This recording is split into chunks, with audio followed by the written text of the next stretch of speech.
O Sindicato na TV de hoje vai concluir a nossa série sobre insegurança jurídica no campo, com foco na demarcação de terras indígenas.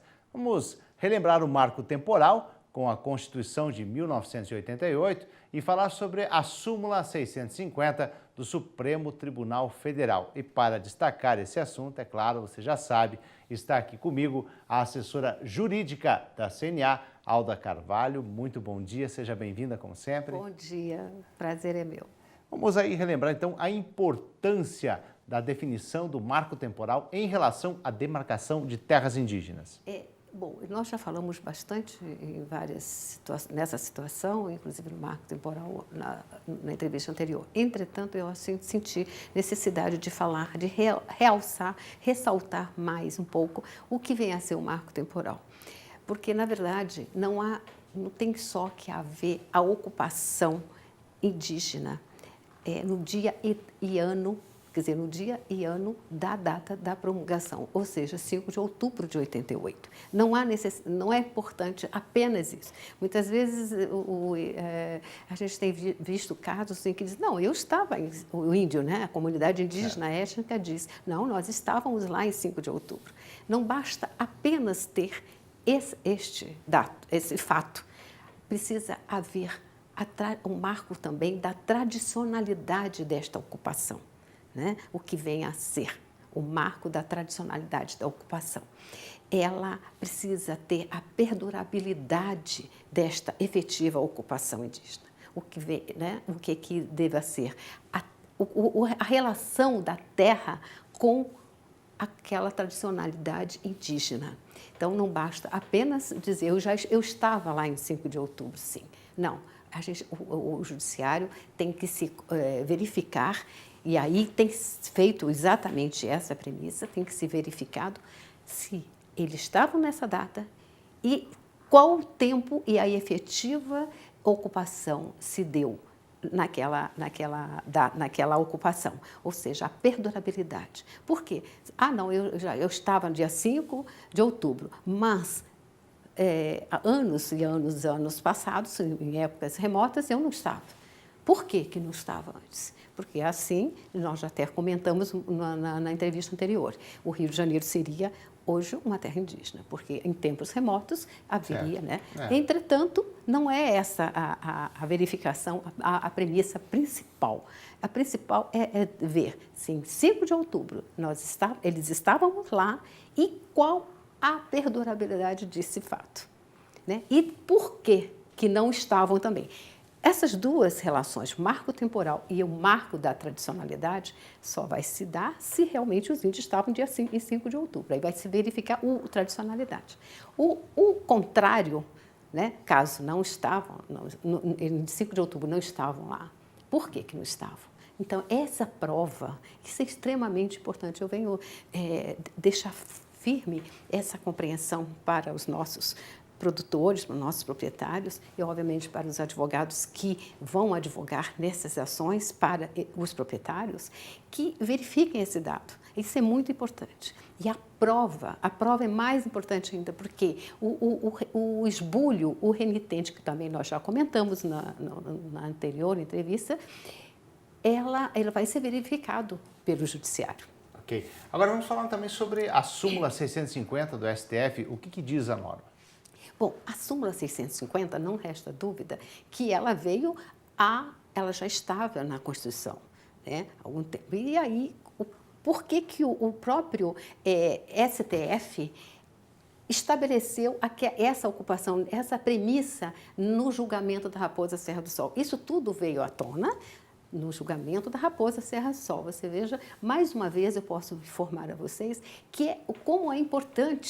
como foi importante esse julgamento da Raposa. Logicamente, o que falta é a aplicação das condicionantes. Por que o Supremo, inclusive pela primeira vez, condicionou, já dentro de um julgamento, ele colocou 19 condicionantes, ou seja, para casos que venham a ser fora da Raposa Serra do Sol.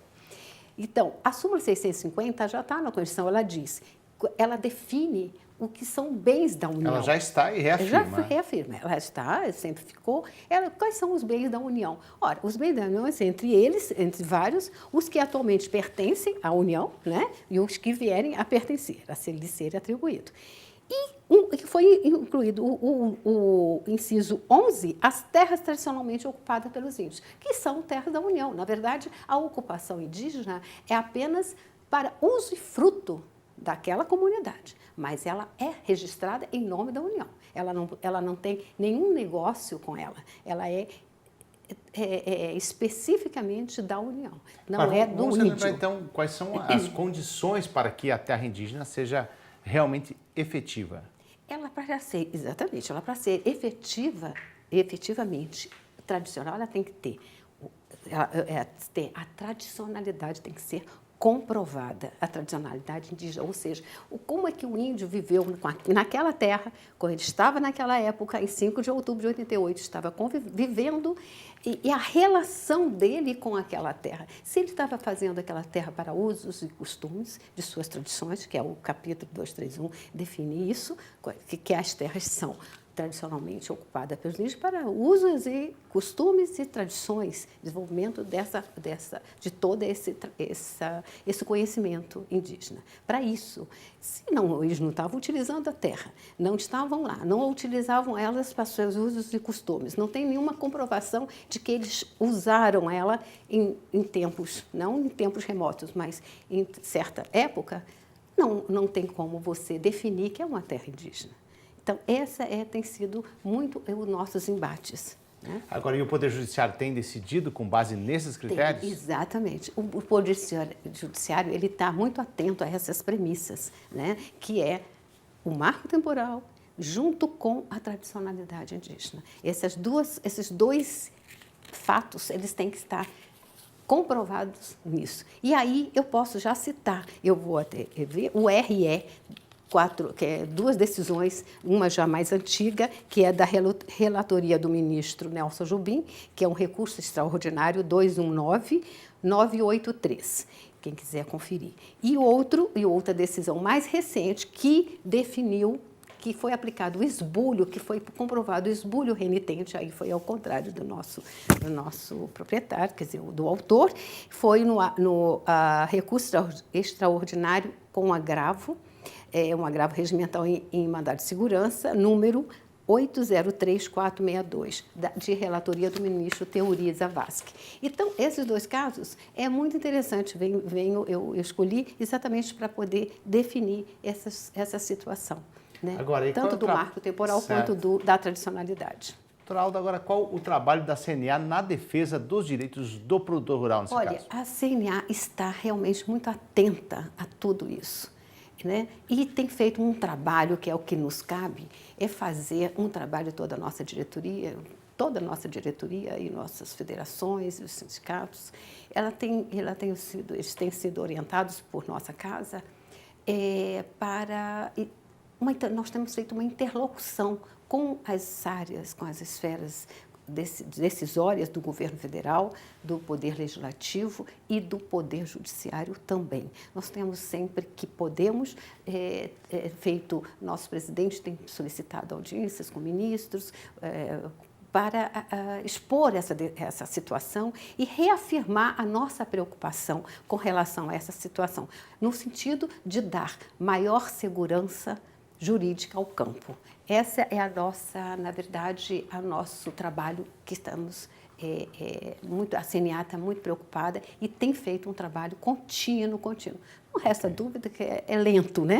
É um trabalho um pouco lento, mas tem sido feito continuamente e atento a todas as decisões. Certo. Agora, doutora Alda, hoje fechamos o capítulo da insegurança jurídica no campo em relação às demarcações de terras indígenas. Então, qual será o nosso próximo tema? Nós temos outras preocupações, né? Vamos esquecer os índios agora. Nós temos outras preocupações com relação à segurança jurídica no campo. E aí eu gostaria de colocar algumas coisas, fazer alguns esclarecimentos a respeito dos quilombolas, né? Terras para os remanescentes de quilombos, que tem também uma legislação própria, uma legislação específica, e nós precisamos ficar atento também a esse fato, né? Então, é outro capítulo que nós podemos deixar para a próxima entrevista. Né? Assessora jurídica da CNA, Alda Carvalho, muito obrigada pela participação. Bom dia. Um bom dia, eu agradeço.